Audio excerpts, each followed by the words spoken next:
ಹಾಗೆ ನನ್ನ ಜೊತೆ ಕೆಲಸ ಮಾಡಿದ ನನ್ನ ಡೈರೆಕ್ಷನ್ ಡಿಪಾರ್ಟ್ಮೆಂಟ್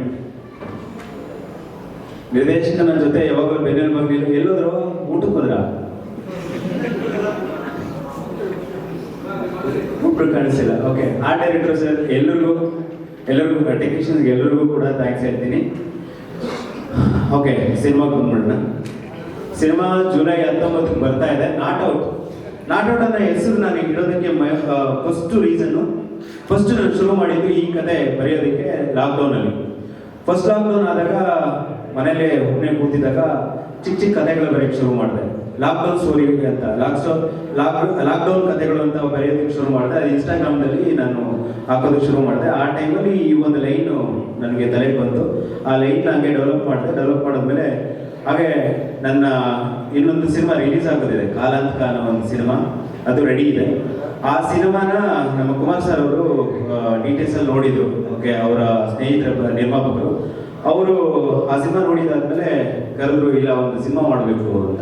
ಸರಿ ಅಂತ ಬಂದು ರವಿ ಸರ್ನ ಮೀಟ್ ಮಾಡಿ ಕಥೆನ ನರೇಟ್ ಮಾಡಿದಾಗ ಅವ್ರಿಗೆ ಇಷ್ಟ ಆಯಿತು.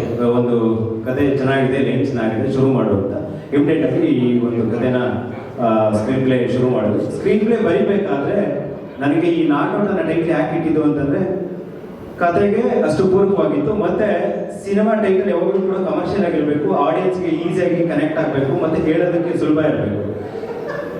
ಯಾವಾಗಲೂ ನಾವು ಆಟದಲ್ಲಿ ನಾಟ್ ಔಟನ್ನ ನೋಡಿರ್ತೀವಿ, ಬಟ್ ಜೀವನದ ಆಟದಲ್ಲಿ ಯಾವತ್ತೂ ಕೂಡ ಔಟ್ ನಾಟ್ ಔಟನ್ನ ನಾವು ನೋಡೋದಕ್ಕಾಗಲ್ಲ. ಯಾಕಂದ್ರೆ ಆಟದಲ್ಲಿ ಅಂಪೈರ್ ಯಾವತ್ತೂ ಕೂಡ ಫೀಲ್ಡ್ ಅಂಪೈರು ಎದುರುಗಡೆ ಇರ್ತಾರೆ, ಥರ್ಡ್ ಅಂಪೈರು ಗ್ಯಾಲರಿಯಲ್ಲಿ ಕೂತಿರ್ತಾರೆ. ಅವ್ರ ಡಿಸಿಷನ್ ಯಾವಾಗಲೂ ಕೂಡ ನಮ್ಮ ಕಣ್ಣಿಗೆ ಕಾಣಿಸ್ತಾ ಇರುತ್ತೆ. ಬಟ್ ಜೀವನದ ಅಂಪೈರ್ ಯಾರು ಅನ್ನೋದು ಯಾವತ್ತೂ ಕೂಡ ಯಾರಿಗೂ ಗೊತ್ತಿರಲ್ಲ. ಯಾವಾಗ ಏನಾಗುತ್ತೆ, ಪಾಸಿಟಿವ್ ಆಗುತ್ತೋ ನೆಗೆಟಿವ್ ಆಗುತ್ತೋ ಅನ್ನೋದು ಮನೆಯಿಂದ ಒಂದು ಸ್ಟೆಪ್ ಹೊರಗಡೆ ಇಟ್ಟಾಗಲೇ ನಮ್ಗೆ ಗೊತ್ತಾಗೋದು. ಅದು ಏನಾಗ್ಬೋದು ನಮ್ಮ ಜೀವನದಲ್ಲಿ ಅನ್ನೋದು ಯಾವತ್ತೂ ಕೂಡ ಯಾರು ನಿರೀಕ್ಷಣೆ ಮಾಡಿರಲ್ಲ. ಒಂದೊಂದು ನಿಮಿಷನೂ ಕೂಡ ಅಷ್ಟೇ ಅಮೂಲ್ಯವಾಗಿರುತ್ತೆ. ಆಮೇಲೆ ಆ ಡಿಸಿಷನ್ಸು ಕೂಡ ಫ್ಯಾಕ್ಷನ್ ಆಫ್ ಸೆಕೆಂಡ್ ಅಲ್ಲಿ ತಗೋಣಂತ ಒಂದು ಡಿಸಿಷನ್ಸ್ ಇರುತ್ತೆ. ಕೆಲವೊಂದು ಸಿಚುವೇಶನ್ ಅಲ್ಲಿ ಆಕ್ಸಿಡೆಂಟು ಕೂಡ ಫ್ಯಾಕ್ಷನ್ ಆಫ್ ಸೆಕೆಂಡ್ ಅಲ್ಲೇ ಆಗೋದು. ಕೆಲವೊಂದು ತಕ್ಷಣ ತಗೊಳ್ಳೋಂಥ ನಿರ್ಧಾರಗಳಿರುತ್ತಲ್ಲ, ಆ ನಿರ್ಧಾರಗಳೇ ಈ ಒಂದು ನಾಟ್ ಔಟ್ ಒಂದು ಟೈಟ್ಲ್ ಅನ್ನ ನನ್ನ ತಲೆಯಲ್ಲಿ ಬರೋದಕ್ಕೆ ಕಾರಣ, ಮತ್ತೆ ಸಿನಿಮಾಗೆ ಇಡೋದಕ್ಕೂ ಕಾರಣ. ಆ ರೀತಿಯ ಸನ್ನಿವೇಶಗಳು ಈ ಸಿನಿಮಾಲಿ ಇದೆ. ಅದಕ್ಕೋಸ್ಕರನೇ ನಾಟ್ ಔಟ್ ಅನ್ನೋ ಟೈಟ್ಲ್ ಇಟ್ಟಿದ್ದು.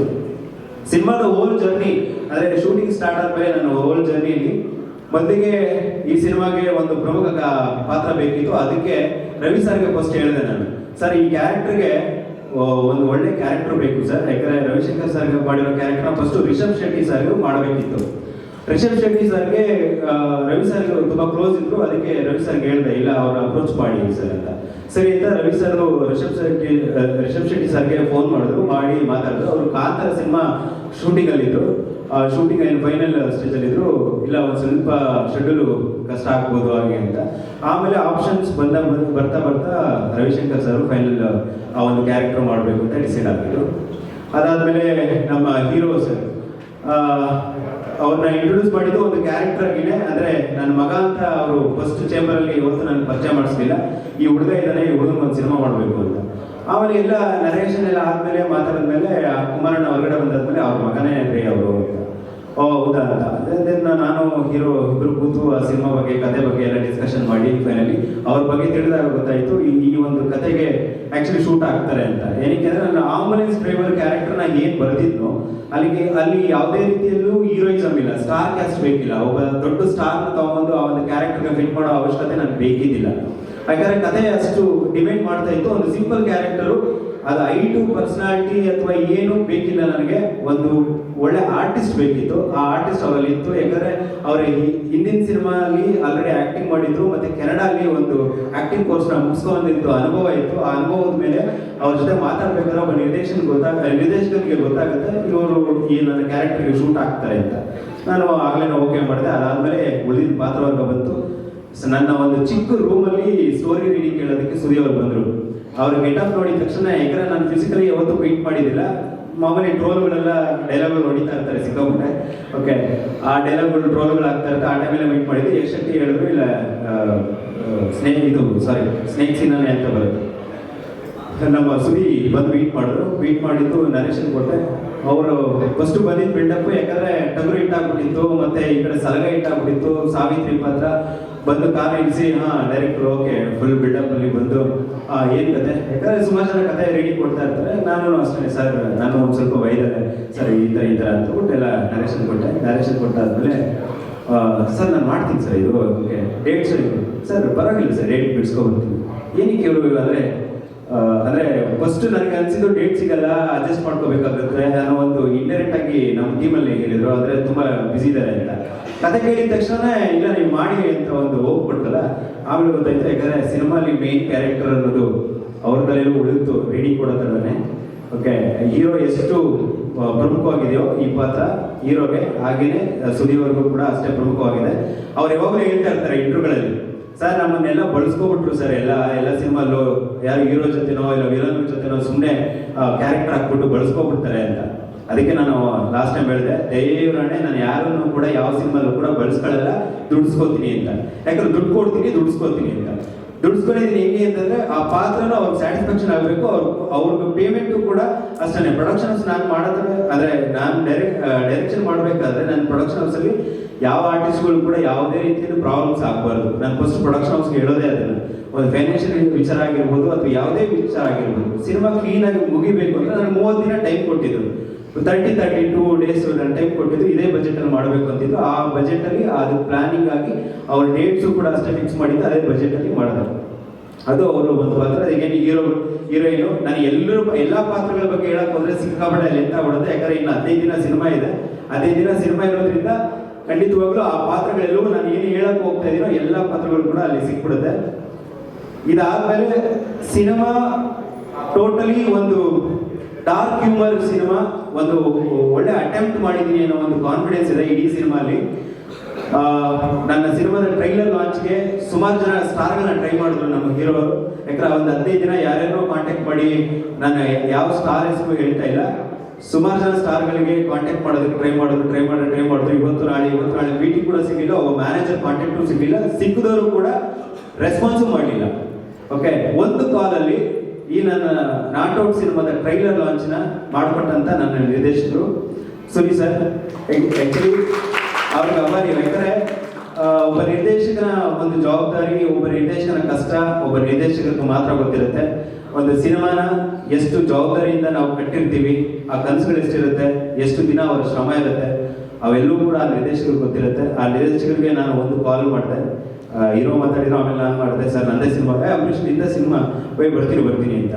ಬರಬೇಕಾದ್ರೂ ಕೂಡ ಮತ್ತೆ ಮನೆ ಹೊರಡ್ಬೇಕಾದ್ರೆ ಅಂಬರೀಷ್ ಹೊರಟಿದ್ದೀನಿ ಅಂತ ಕಾಲ್ ಮಾಡಿ ಆನ್ ಟೈಮ್ ಕರೆಕ್ಟಾಗಿ ಬಂದಿಲ್ಲ ನಮ್ಮ ಸುನಿ ಸರು. ಹಾಗೆ ಕಿಟ್ಟಿ ಸರ್ ಕೂಡ ಅಷ್ಟೇ ಫೋನ್ ಮಾಡಿ 2 ದಿನದ ಹಿಂದೆ ದೊಡ್ಡ ಸ್ಟಾರ್ಗಳಿಗೆಲ್ಲ ಕಾಲ್ ಮಾಡಿ ಬರದೇ ಇದ್ದಾಗ ಕಿಟ್ಟಿ ಸರ್ಗೆ ಒಂದು ಕಾಲ್ ಮಾಡಿದ ತಕ್ಷಣ ಬಂದರು.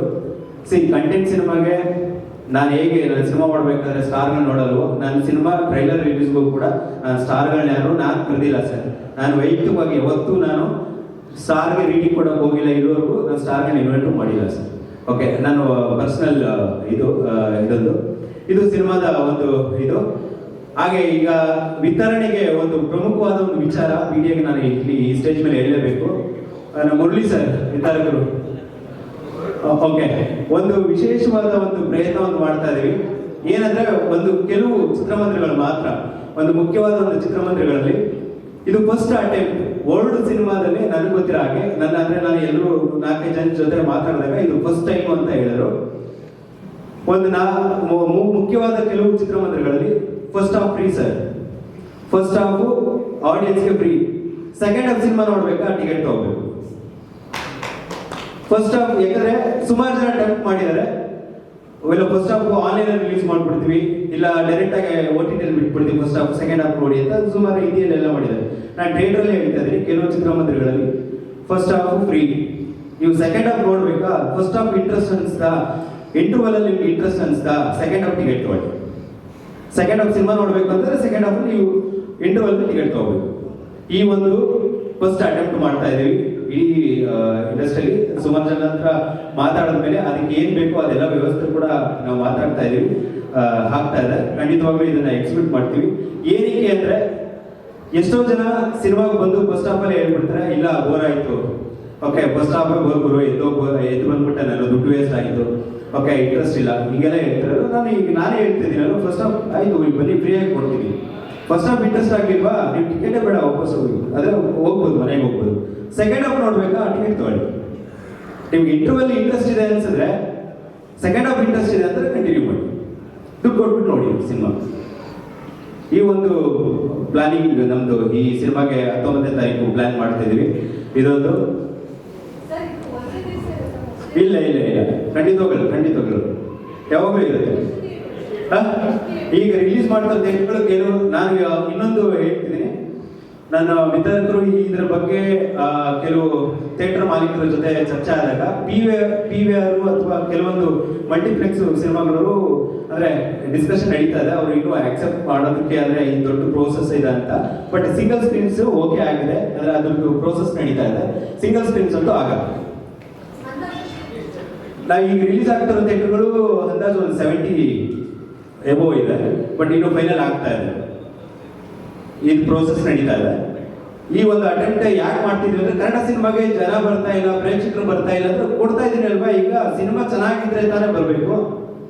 ಈಗ ನಾನು ಕೊಡ್ತಾ ಇದೀನಲ್ಲ, ಬನ್ನಿ ಸಿನಿಮಾಗೆ, ಫ್ರೀ ಕೊಡ್ತಾ ಇದ್ರೆ ದುಡ್ಡು ವೇಸ್ಟ್ ಮಾಡ್ಕೋಬೇಡಿ, ಸಿನಿಮಾ ನೋಡೋದು. ಚೆನ್ನಾಗಿದ್ರೆ ನೋಡಿ, ಚೆನ್ನಾಗಿಲ್ಲ ಅಂದ್ರೆ ನೋ ಪ್ರಾಬ್ಲಮ್.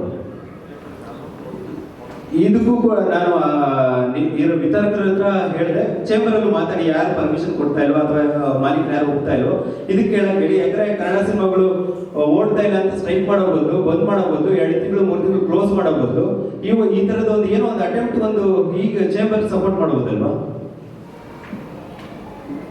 ನಾನು ಅಂದ್ರೆ ನನ್ನ ವಿತರಕರಲ್ಲಿ ಕೇಳಿದಂತ ಒಂದು ಪ್ರಶ್ನೆ ಅಷ್ಟೇ,